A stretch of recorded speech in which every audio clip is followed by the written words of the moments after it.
श्रोते हो, नमस्ते. आपल्या सर्वांना शुभ दिवस. श्रोते हो, जीवनाचा प्रवास करत असताना जगण्याचे काही तत्व असतात आणि ती तत्व आपल्याला माहिती असणं गरजेचं आहे. जर आपल्या जीवनाच्या या प्रवासात ही जगण्याची तत्व आपण वापरली तर आपल्या जीवनाचा प्रवास हा सुखाचा आणि आनंदाचा होत असतोय. श्रोते हो, आयुष्य हे कधीही दुसऱ्यांच्या कलानं जगू नका, नाहीतर आपल्या जीवनातील आनंद संपून जाईल. म्हणून स्वतःच्याच मनानं जगा. इतर लोक चालतात म्हणून आपणही त्याच वाटेवर चालायचं नसतं, तर जी वाट तुम्हाला तुमच्या ध्येयापर्यंत पोहोचवेल त्याच वाटेवर प्रवास करायचा असतो. श्रोते हो, आयुष्याचा प्रत्येक निर्णय हा दुसऱ्यांच्या मेंदूनं कधीच घ्यायचा नाही, कारण पश्चाताप करण्याची वेळ येऊ शकते. म्हणून निर्णय हे स्वतःच्या विचारानं आणि दूरदृष्टीनं घ्यायचं असतात. नक्की विचार करा. चला, आजही आपल्यासाठी सुंदर विचारांची ही शिदोरी, ही मालिका अशीच पुढे घेऊन आलोय.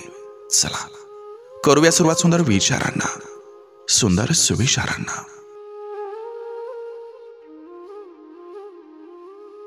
एका स्वप्नाची राख रांगोळी झाल्यावर दुसरं स्वप्न पाहण्याच्या हिमतीलाच आयुष्य म्हणतात.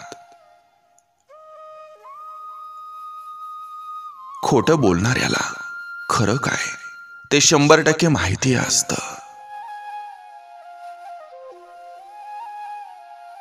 स्वार्थी किंवा स्वतःच्या सुखाचा विचार करणाऱ्या माणसांच्या जगात इतरांना अस्तित्व नसतं. योग्य दिशा दाखवणारा सगळ्यात जवळचा मित्र म्हणजे अनुभव. माणूस जेव्हा गर्वात बुडालेला असतो तेव्हा तो हवेत उडत असतो, आणि जेव्हा तो गर्वाचा फुगा फटकन फुटतो तेव्हाच तो भानावर येतो आणि हरवलेली माणसं शोधत बसतो. मिळवण्यापेक्षा मिळालेलं सांभाळून ठेवणं हे जास्त कठीण असतं. आपलं काम झालं म्हणजे मदत करणाऱ्याला कधी विसरायचं नसतं. राग हा बोलण्यात असावा, मनात नाही, आणि प्रेम हे मनात असावं, फक्त बोलण्यात नाही. रागाला आवरत चला, कारण त्याचं आयुष्य हे क्षणभरासाठी असलं तरी तो आयुष्यभराचं नुकसान करण्याची ताकद ठेवून जातो.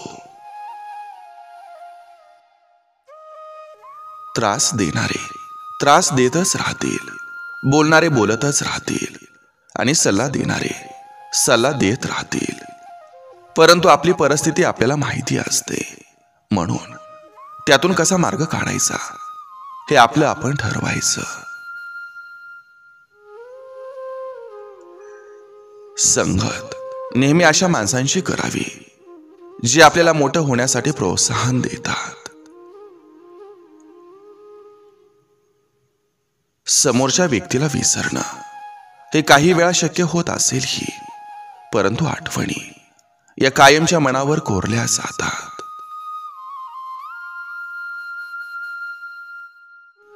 तुम्ही लोकांना पटवून देण्याचा जितका जास्त प्रयत्न कराल ते तितके जास्त तुम्हाला विरोध करत राहतील.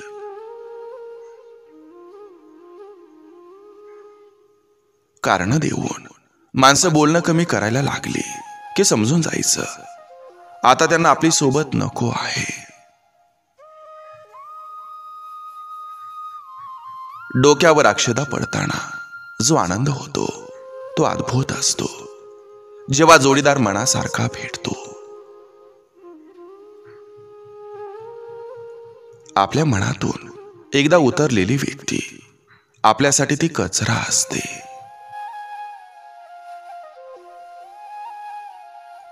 आपल्या मनासारखा जोडीदार मिळवण्यासाठी जगात अशा काही मुली आहेत ज्या फक्त लग्नाची स्वप्न बघण्यातच आपलं आयुष्य घालवतात.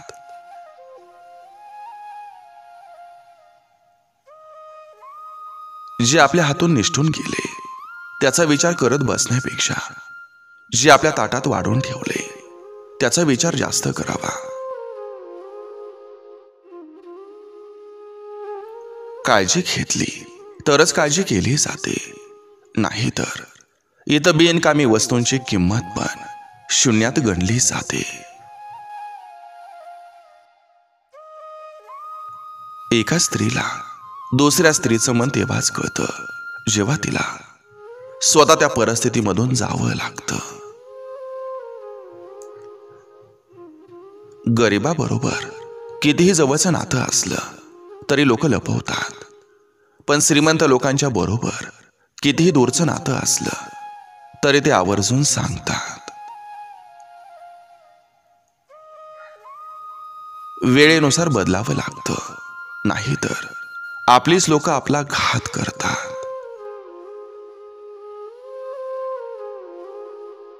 शब्दांची रेंज चांगली असेल तर माणसांचा नेटवर्क कधीच तुटत नाही.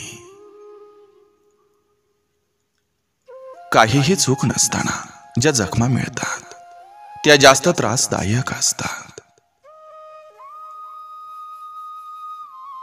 जीवनात हे महत्वाचं नाही की तुमचं वय किती आहे, त्यापेक्षा हे महत्वाचं आहे की तुमचे विचार कोणत्या वयाचं आहेत. ज्या बापानं तुम्हाला लहानपणापासून कुशीत घेऊन वाढवलेलं असतं त्या बापाशी कधीही मोठ्या आवाजात बोलू नका, कारण सगळ्या जगाला हरवणारा तो बाप आपल्या मुलाशी न भांडता पराभव स्वीकारत असतो.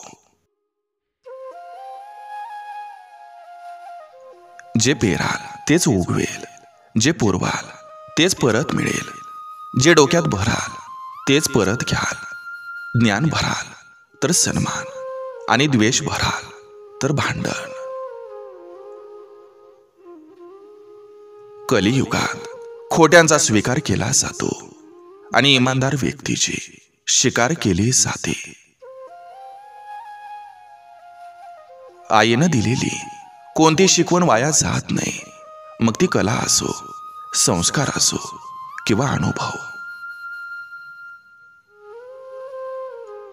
भेटणं हा योगायोग असतो, पण सोबत राहणं हा निर्णय असतो. नाव आणि ओळख ही लहान असू शकते, पण ती स्वतःची असावी. प्रत्येकाचा आदर करणं ही खूप चांगली गोष्ट आहे, परंतु स्वाभिमानानं जगणं ही आपली ओळख असावी. खोट्यालाही एक वेगळी चव असते. स्वतः बोलल्यावर गोड वाटते आणि दुसरं बोलल्यावर कडू वाटते. तुमची मिळकत जर तुमच्या कुटुंबाच्या गरजा भागवण्या इतकी असेल तर स्वतःला श्रीमंत समजा, कारण श्रीमंतीची व्याख्या आजपर्यंत कोणालाच करता आलेली नाही. ओंजळीत मावेल तेवढं भरावं, सांडण्यापूर्वी वाटण्यास शिकावं.